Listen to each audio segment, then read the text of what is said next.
Welcome to the Confessing Baptist Podcast, a podcast by Reformed Baptists for Reformed Baptists.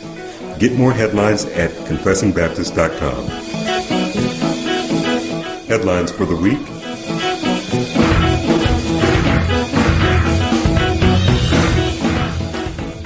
Well, howdy, y'all. This is Jason Delgado, one of your co-hosts here for the Confessing Baptist Podcast. Today is Saturday, July 5th, 2014. This is the headlines from the Dunker Bunker, your weekly audio source for all things 1689. Joining me today is not Javier and his smoke detector, but joining me today is Patrick McWilliams. Hey, everybody. And Junior Duran. Hey, good morning, good afternoon, good evening. You got them all in this time. Very nice, very nice. All right, well, you guys got any other introductory comments, or you want to just dive straight into this? I have one real quick, if Patrick doesn't have any. I was just going to say, I was going to ask if you guys had a good Independence Day. Oh, cool. Yes. I did, yeah. That's good. For those there's two great World Cup games yesterday. You and I were talking about that earlier. Man, great sportsmanship. Yeah. Absolutely. At the end of the Brazil-Colombia game, I mean the post-game stuff, it was really classy. Real, sportsmanship is a good word, but class. It was just classy, man. Oh man, yeah, it was almost tear-jerking, dude. Like I was on the verge of tears. It was good. Good stuff. I love it. All right. Anyways, we're not talking about soccer, so let's get on to the news. Really, the only news this week, no new book announcements or anything like that, really, but we did have a new event we want to talk about. Patrick, you want to tell us about that? Yes. For our friends in Australia, particularly the Sydney area, you guys might be interested in the Truth of the Gospel Conference, which is coming up on Friday the 4th and Saturday the 5th of July. Wait. If they're in New Zealand, that's already happening, right? That's today. I think it's in the past. I think it's over there, like that was yesterday. Well, it's too late, and if anybody's there right now and wants to call into the show, we will accept it. But they are lecturing. They're lecturing on Andrew Fuller, and they got some sermons on the gospel. And I'm really sorry that we got this to you this late. But there's more. But wait, there's more. More for that event? No. Oh yeah, Jeremy Walker. Okay, gotcha. Okay, I'm sorry, I didn't even say the guy's name. Jeremy Walker. He's going to be heading, after he gets done with this one that you were too late to get to, he is going to the Berean Bible Church of Queensland from Friday the 11th to Sunday the 13th. And his theme there will be a face like a flint, which is what we say about Junior all the time. The holy determination of our Lord Jesus and his people. And there are a few other meetings sewn in about those main events, he says. So yeah, you're too late for the Truth of the Gospel Conference, which is yesterday and today. But you might be able to make it to the Berean Bible Church of Queensland on the 11th. Yeah, in all fairness, Jeremy Walker wasn't who posted this, and he posted it this week. And so we posted it as soon as we saw it. But yeah, it just missed our headlines. So if you just hear our weekly headlines, then yeah. But they'll probably that link will probably also take you to the audio, I'm sure, after they post. But that's not the only event that's coming up. There's an event that's coming up that possibly God himself does not even know about. Is that right, Junior? That was low. Sorry. In Denver, Colorado, Dr. James White will have a debate with Bob Enyart. He's an American Bob Enyart is an American talk show radio host. He's an author and pastor of Denver Bible Church. Now, usually when you see Bible Church, I mean, that's pretty good teaching right there, right? If y'all, well, in DFW, Bible Church is okay, right? Typically, yeah. But anyway, so this debate with Bob Enyart with Denver Bible Church is going to be about open theism. And this is scheduled July 8th, which is what, you guys? Is that Tuesday, Wednesday? At Brown Palace Hotel in Denver, Colorado. The debate will begin at 6:30, and it goes on to about 8:45. So if you're in the area, check that out, July 8th at the Brown Palace Hotel in Denver, Colorado, 6:30 p.m. So is Dr. White arguing for or against open theism? just so we're clear on this. How can anyone know? I know, right? It's good. He's definitely arguing against open theism. If Okay, you've been listening to any dividing lines the last couple months, he's interacted with it a little more and more. As he's been getting more and more pushback on it. So So is Dr. White out of the office? He's out of the Phoenix area, I guess, he right? currently is, yeah, because he was at another church doing a mini discernment conference, which we'll talk about later. We already posted the videos, but yeah. Okay, teaser. Teaser alert, yeah. But another upcoming event, September 29th through October 3rd, 2014, the Book of Hebrews, which is an RBS, which is Reformed Baptist Seminary, module in Taylor, South Carolina, featuring Robert Martin. It's going to take place at Grace Baptist Church of Taylor's. It's on the Book of Hebrews, and it will provide an exegetical and biblical theological survey of the epistle, with emphasis not only on its major themes and difficult passages, but also on the rabbinical method of exposition used by the author. The grand theme, of course, is the supremacy of Christ and the saving work of God, Melchizedek, and much, much more. Students and auditors are welcome. You can download the module registration form, lecture schedule, and course syllabus in the link we posted. So that sounds very good, but I don't think I can actually make it. So with that, let's move on to...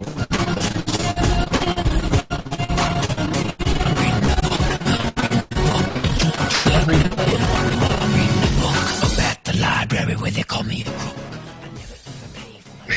I love that video.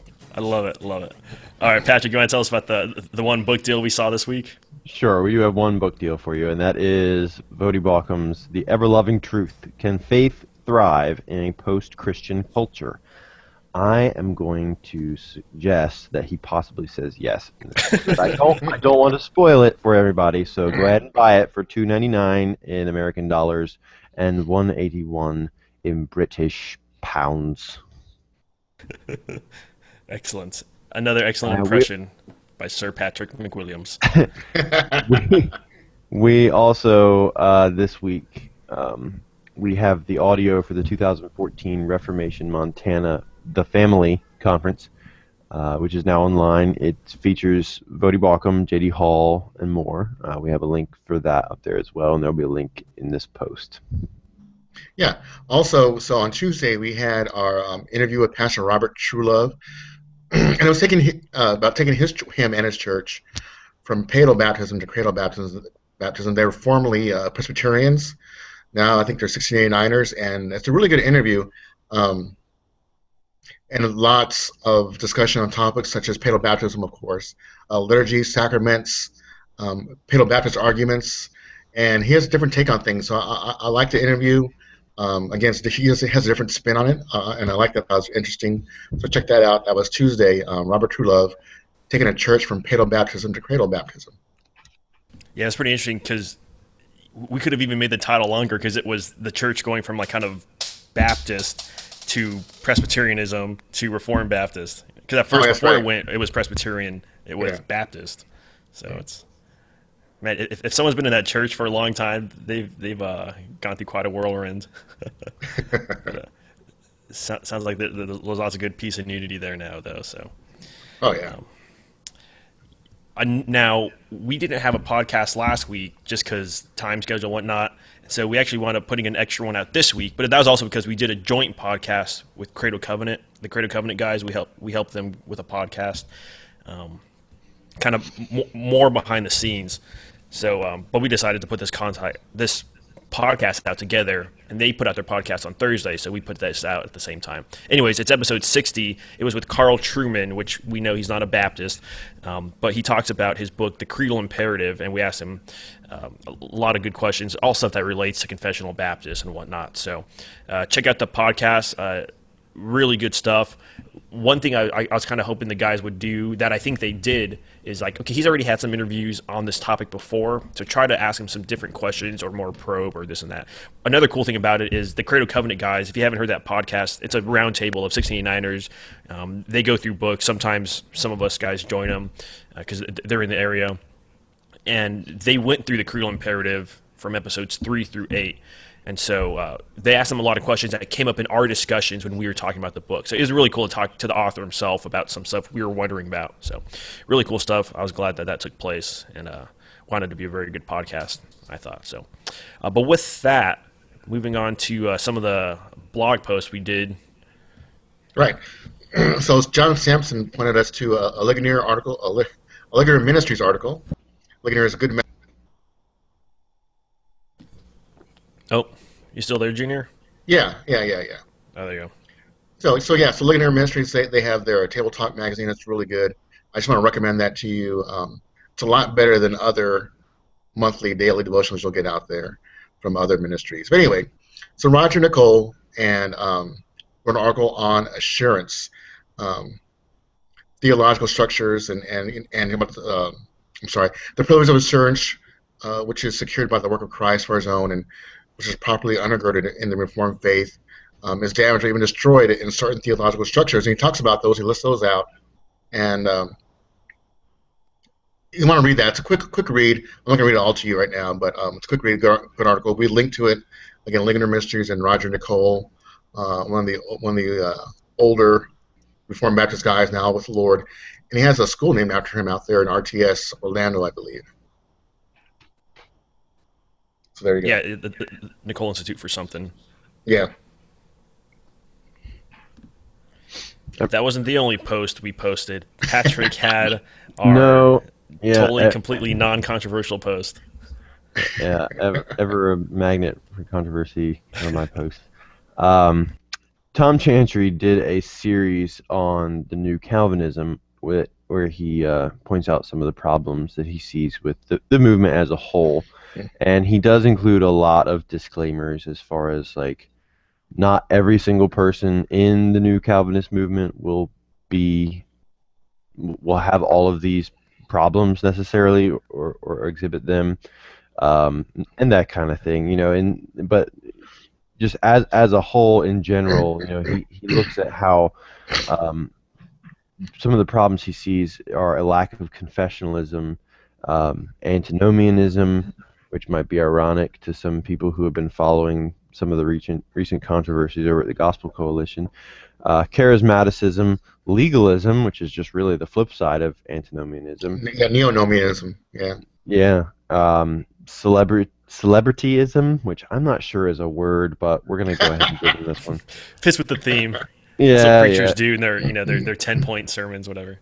And then finally, well, there's a lack of agreement or attention to orthodoxy, depending on who it is. Now, hold on. To make that title fit, he should have added the ism. That's the recommendation I'm going to give him. So it should have been a lack of agreement-ism or attention to orthodoxy-ism. Yeah, just kidding. There you go. and then finally, since we originally linked to it, he updated with a concluding post, which the main theme of that one seemed to be like the influence of American individualism on New Calvinism, and I thought it was interesting. A lot of people are not happy about, well, I say a lot. There's been a handful of comments on his blog and on ours. People are not really fans of either what he's saying or how he's saying it or whatnot. But I think if you take him at his word and you take him for what he's trying to say, I think it's a good. I think they're solid posts. I mean, yeah, I think he writes in a way that tries to get your attention too. You know what I mean? He's not always couching everything he says in an attempt to be your friend, to make everybody happy, or you know what I mean? Like he's not afraid to step on some toes sometimes. I think that's okay. Yeah, I remember when I lived with Junior, he physically stepped on my toes once and it hurt, so I can understand that expression. Just kidding. Real quick, something I forgot to mention when we had the Robert Truelove, or when I mentioned the Robert Truelove interview we had on about paedobaptism, cradobaptism, and whatnot. For a long time, we were talking about, we're Baptist podcasts, and we haven't spent a lot of time talking about baptism that much. Like, we posted some things about the means of grace, but not really a anti-paedobaptism, if you will. This week, though, I think we went all out and dealt with all the arguments, answered questions. I think something that kind of spurred that was Mark Jones' questions and those things that constantly keep coming up. So, but we kept that going. Junior had a really good roundup for us. If you want to talk about that, Junior. Yeah, let me back up to last week real quick. So last week, I guess, was it last week that Mark Jones's post came out? Yeah. On Rev 21. Yeah. So last week I had the flu for like 4 days, y'all. So I was out, and these posts should have been out last week, but they didn't. They were delayed a week. So just a real quick. So this is the 1 Corinthians 7:14 roundup, which Mark Jones pointed to, and so these are some reform responses. And again, these are just links, y'all. So we want you to click through the links and get the books. These are free ebooks. We can find one on John Norcott, and I love John Norcott. He's one of my favorite authors about baptism. He is one of the earlier pastors out there in London. So speaking of Zechariah 14:20, it says, "There shall be holiness on the horses' bells, and every pot in the Lord's house shall be holy." So John Norcott says, now do you think this is sufficient warrant to baptize bells? Because, you're saying the spouse is holy, your child is holy, therefore we should baptize them. Well, John Norcott was saying, well, so are bells and pots, we baptize them. We have a response from John Gill, we have, which is from his commentary on the Bible. We have a response from Abraham Booth. Let's see. Okay, yeah. So I like Abraham Booth. So Abraham Booth has like 3 volumes on paedo baptism. This is from volume 2, and this is just an excerpt. This is Abraham Booth. Whatever the apostle intends by the term holy, as here applied to children, one of whose parents is a believer, it is not confined to the infants of such persons, but belongs to all of their offspring, whether younger or older, whether born before the conversion of either parent or after that happy event had taken place. For the children without any distinction are pronounced holy. If, therefore, it be lawful to baptize them on the ground of this holiness while infants, it must be equally so when grown up. And I like that take a lot. That's from, again, Abraham Booth. William Sheriff, again, a standard Baptist response. William Sheriff says he's not treating baptism, nor does he mention in any way the sprinkling of infants. Alexander Carson, William Sheriff was formerly a Scottish Presbyterian. He was a Church of Scotland, so he's Presbyterian. Alexander Carson was an Irish Presbyterian. Now he had become a Baptist. Let's see. So again, a standard. This is funny. Alexander Carson is another funny read. I like him a lot. So this is what Alexander Carson says. But why are unbelievers of this description baptized rather than any other believers? Because this is a response to Mr. Ewing. Because, says Mr. Ewing, salvation has come to the house. Salvation has come to the house, but it seems that it's not yet reached the wife. And if it had reached her, it may not have reached the children. So wow. Again, a little snippet from Alexander Carson. We have a response from Adoniram Judson, who was congregational, which means Savoy Declaration, just like Thomas Goodwin and John Owen. But he had become a Baptist on his way to India, I believe. We have a response from James Haldane. And James Haldane gives another standard Baptist response, and they point back to Ezra and Nehemiah. If you remember that story, when the Jews came back from Babylon and they're back in the land, they had intermarried with Gentiles, and so they had gone before Ezra and Nehemiah, and they were told from the Lord to get rid of their spouses and their children, to put them away. So they point back to that and saying this is the same thing here that's going on in Corinthians. You don't need to put your like in that case, you don't need to put your children away, right? And so that's what the apostle is saying. That's standard Baptist argument. We have a response from Fred Malone, Greg Welty, and others that I couldn't find online. Just want to give you the links: Patrick Mell, G.R. Beasley Murray, David Kingdon, T.E. Watson, Fred Malone's book, The Baptism of Disciples Alone, and then Gary Crampton, which Gary Crampton has a summary of all these arguments, and from paedo baptism to cradle baptism. Okay, so before I move on, you guys want to add anything? You, Patrick, Jason? No, that was a great post, helpful post. Saw a lot of people repost that and appreciate that throughout the interwebs there on the social medias. Yeah, again, John Norcott, and Alexander Carson are two of my favorite. I love sarcasm. We don't do that too much anymore, but yeah, some people do. That passage is just, it still surprises me that people use that, since, I mean, you do have, none are coming to mind right now, but I know there have been Presbyterians, Paedo Baptists who have come out and said, like, this, you can't use this verse to justify infant baptism. They try to prove it on other grounds, and I mean, I've studied most, if not all, of the arguments, and I just, I find others more convincing than others. I mean, I'm still a Baptist, but I'm just really surprised when I see people still using this one. Yeah, that one, and let the children come unto me. When Jesus says, let the children come unto me, that has nothing to do with baptism either. So. All right. Yeah. Okay, so moving on. So this is another one, and it should have been part of that roundup. This is from Stan Reeves, but I didn't know where to cut it, and I wanted to give you the whole argument of Stan Reeves. Stan Reeves has quoted his. So the title of this is A Reformed Baptist View of 1 Corinthians 7:14. And this is quoted by a lot of people since it got published. Greg Welty and Gary Crampton point to it. But he gives a critique of the Paleo Baptist interpretation as given by John Murray, who again is similar to John Calvin, Matthew Henry, Charles Hard, Pierre Marcel, and Matthew Poole. And so they give that argument. Then he gives a critique. This is what's unusual. He gives a critique of the usual Baptist interpretation, as stated by John Gill and David Kingdom. And then he gives you a stronger Baptist interpretation, which he gets from John Ledley Dagg, J.L. Dagg, from his Manual of Theology, and also from a decisive argument against infant baptism furnished by one of its own proof texts.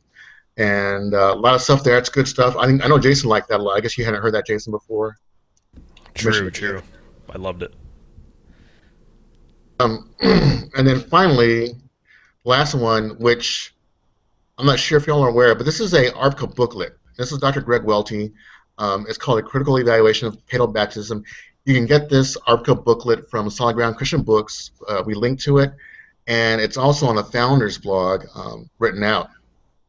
So, and the reason I pointed this, is because he has in this 5-6-part article pamphlet. Number 5 is Paleo Baptist Sentimentalism Examined. Paleo Baptist Sentimentalism Examined. And what these are like non sequiturs to me. These are it does not follow. All right. So number 1, I'll just read the 5 to you. Are you saying my covenant children aren't special? Are you saying my covenant children aren't special?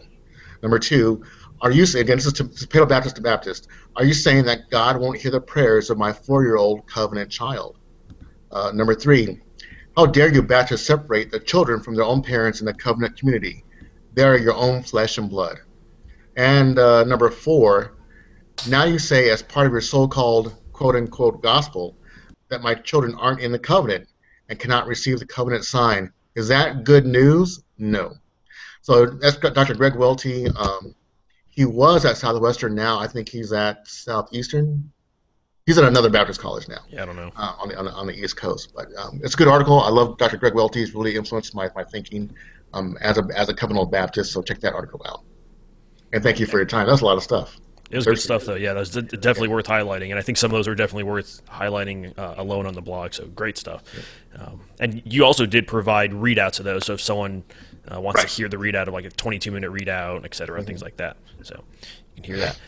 If you're hearing pops and drops, that's coming from me. One of my kids woke up. He's usually not awake by now, so we're kind of playing Legos off to the side. And it's sometimes those Legos get blown up and drop, so sorry. I'm trying to mute my mic. But you have to admit it's better than Javi's fire alarm. Yeah, smoke detector battery, yeah. Yeah. Oh, see, there was another one. All right. Real quick, let's get on to the Ask a Reformed Baptist real quick here.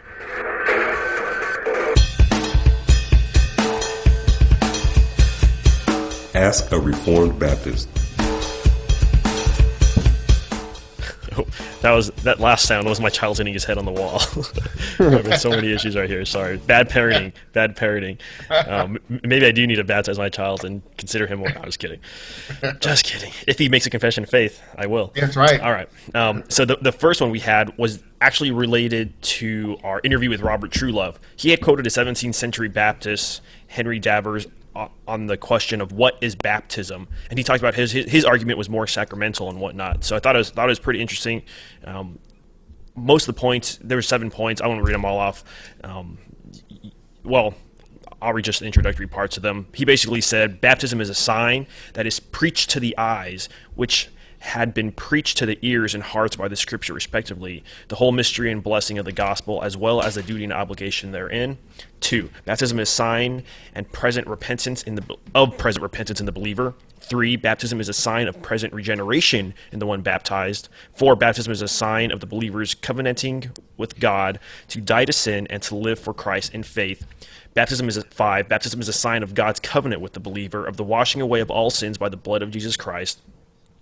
6, baptism is a sign of the believer's union with Christ. 7, baptism marks out the believer as a member of the visible church.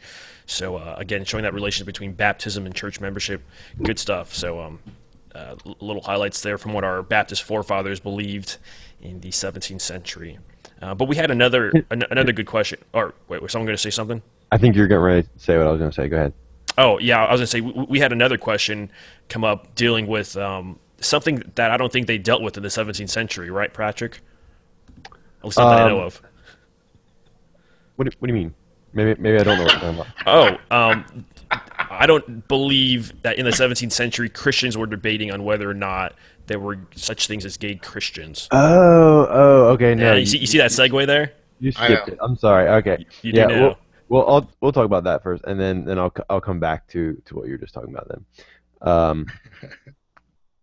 Whoa, what happened to my document? Went crazy. Yeah, but there's a let's see. Okay, there it is. Does the Bible support same-sex relationships? James White answers, and based on the ambiguity of that question, I'm going to say yes. The Bible does support same-sex relationships because I have a relationship with you guys, and I have a relationship with my father and my friends. It is They're all not. the same sex. It is not. Yeah, it is not of a sexual nature or a any kind of marriage relationship, but yeah. So, but then the little blurb for that says, "Is there a basis for the gay Christian movement as exemplified by Matthew Vines or Justin Lee?" That's a little more specific. I'm gonna guess that he says no. I mean, these aren't like riddles or anything, right? I mean, True. These are supposed to be like softball lob. Yeah. Okay. Because I'm like, wait a second, maybe this question he's trying to trick me. What about those who promote these views like James Brownson or Ken Wilson? James White addresses the movement in two parts at the Discern Conference at Gospel Life Community Church in Santa Fe, New Mexico. So this is a two-part audio-video series. Is a series if it's two parts? I guess. Yes, yeah. So that's cool. Check that out. But what I was going to say was when you were just talking about the What is Baptism post with Henry Danvers and all those things. And number 7, I thought this was really interesting. This came out in the comment section of our post. Number 7 says that baptism marks out the believer as a member of the visible church. And one of our readers commented and said that if you compare the Westminster Standards with the Second London Confession, the Baptist Confession takes out the phrase, and I'm going from memory, but it says something like, it's for his admission into the visible church, the party baptized. And so the reader was asking, like, why is this not in the Baptist Confession? Like, here is Henry Danvers saying basically the same doctrine, so why isn't it in there? And I gave kind of a speculative answer to the best of my ability, saying, like, I'm wondering if maybe the language and other parts of it, made that statement redundant. Are you guys there? Yeah. Sorry. Yep. Sorry, I couldn't hear anything for a second. But Tom Chantry chimed in, and he made reference to Jim Renahan's book, Edification and Beauty. Yes. Which is about the ecclesiology of the 17th century, or the particular Baptists. And he said that they took that out because when it came to the question of whether or not they were going to allow Paedo-Baptist church members at the time, not all the churches answered that in the same way. Some of them said no, all church members have to be like full subscriptions to the confession, right? And they all need to be baptized as a professing believer by immersion. But other churches allowed for Presbyterian membership, not office holding, obviously. And then he gave an example. He said that Dr. Renahan uses in his book of a Baptist pastor whose wife had died, and then he remarried a Presbyterian, and she remained a Presbyterian. And then so at the General Assembly of the London Baptist churches, they had to address the question of whether or not his marriage to her was legitimate, or whether or not he ought to have married her, rather. And whether or not she could be a member of the church. And it turned out that the General Assembly ruled positive in both of those. So part of the reason why, since that document, the Second London Confession, was intended to be a unifying document, they just left that out so there wouldn't be needless controversy over that, and the individual churches could make their own decision on that. I thought that was really interesting, just because it's just another side that I feel like you don't really hear about the particular Baptist too much, even if you're a person who actually has their ear to the ground when when it comes to 17th century Baptist stuff. True. And so now Patrick and I have that on our Amazon wish list. If you wish to get that book for us, It's not a cheap one, if I recall. it's like $20, 20 something. Ah, that's not too bad. Yeah. Nice. Well, with that, let's move on to the Baptibot. Now some headlines from the Baptibot. And with the headlines from the Baptibot, Okay, Jason, Junior was is that- here to tell us all about it. Was that how did you get that voice? Like, did somebody how'd you do the voice on that? That was just me saying it, and then I put on some Nuh-uh. filters on it. Yep. No Yeah. way. Audacity, which is a free audio Yeah. tool, you can get it on Mac or PC. I think they even have a Linux version for the hardcore nerds out there. There's tutorials on how you can change your voice. There's actually one intro that I did on one of the podcasts where it was my wife, and then I changed her voice so it sounds like this 50-year-old woman. I just did it for fun because I was experimenting with this. So yeah, so that is a possibility. All right, so for the Baptibot, we have again Reformed Baptista. She's doing this. I'm assuming this is a series, but women, because she used the plural women, right, instead of woman. The women behind the 1689, and first in the series is Mrs. Adams. So check that one out. No, I think that's like the third or fourth one she's posted on that. Oh, is it? Okay. I'm pretty sure. Well, Yeah. I think it's the first one we've highlighted in the Baptibot. Maybe when she's all yeah. done, we can do a roundup of her women behind the bat. Yep.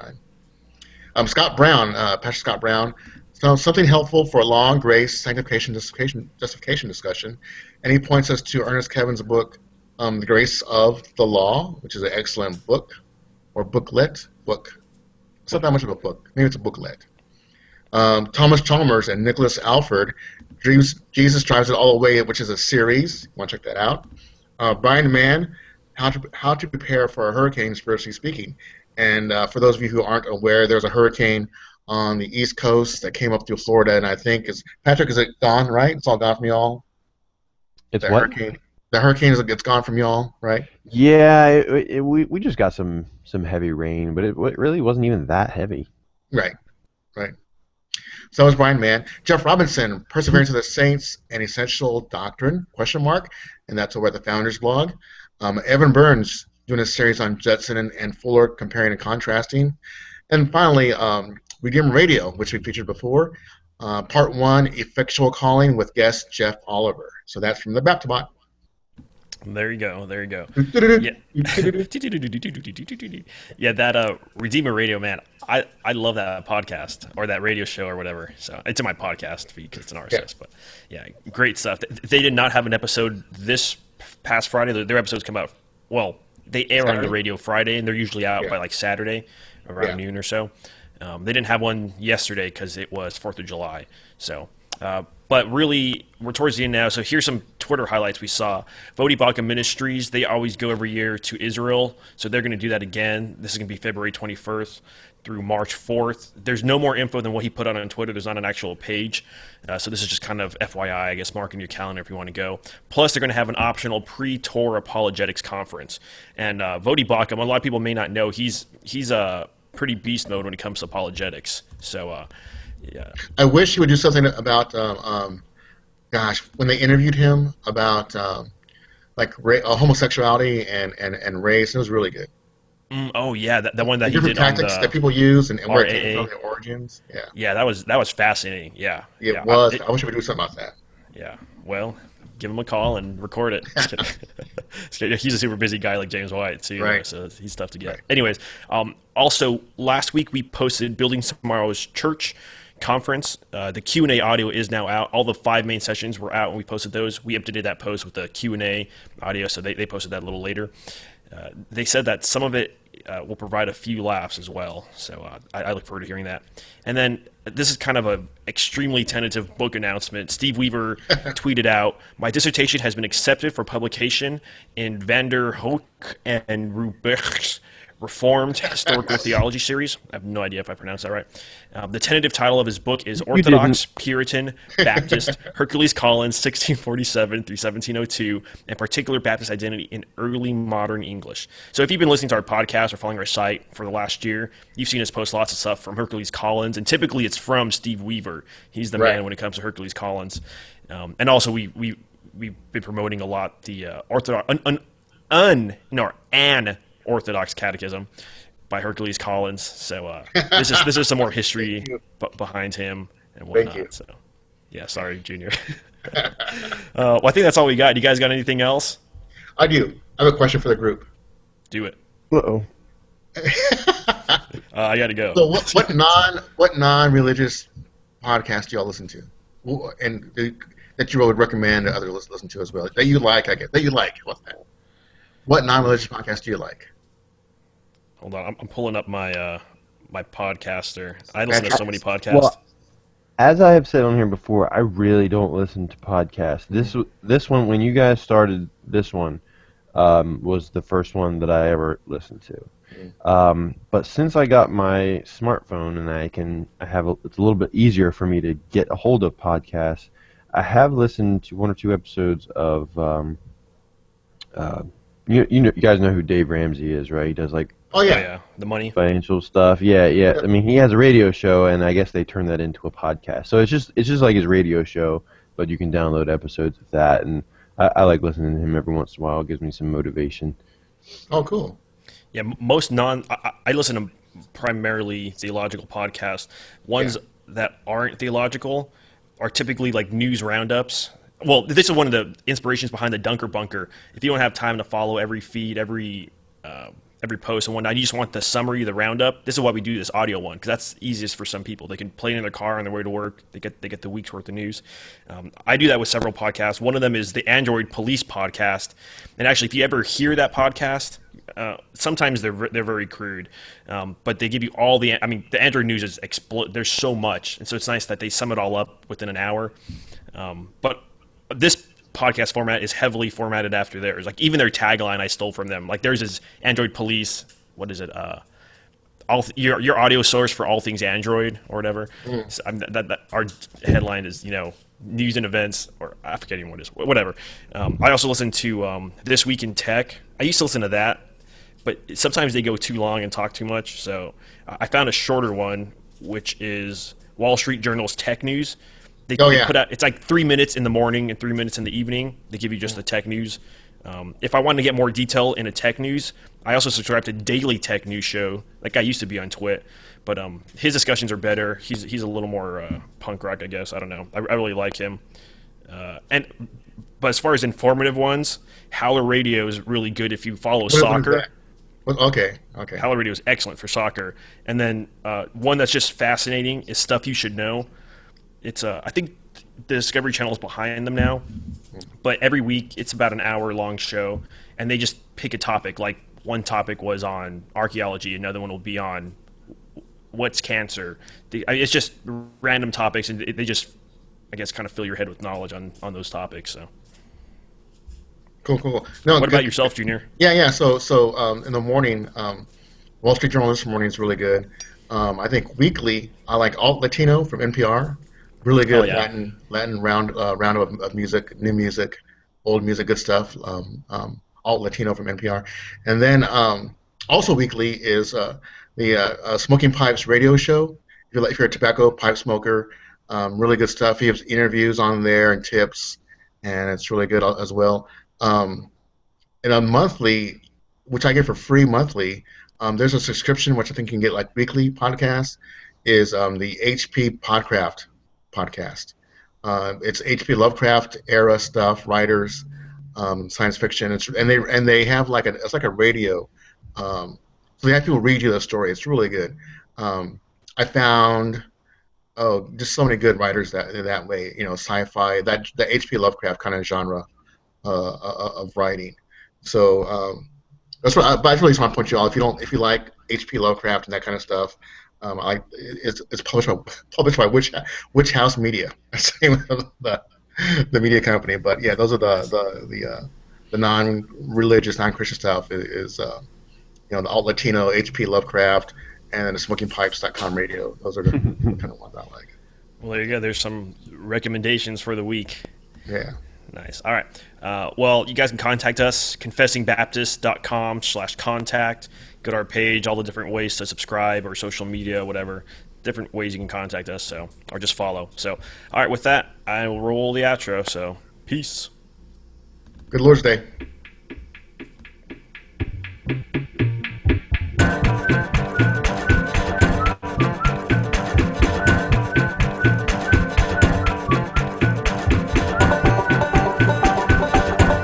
Patrick on banjo. Thank you for listening to this episode of the Confessing Baptist Podcast. If you would like to submit a question to the Ask a Reformed Baptist segment, please email us at confessingbaptist@gmail.com or through our Facebook, Twitter, Tumblr, or Google Plus page. For these links and more, please visit us at confessingbaptist.com. Soli Deo Gloria.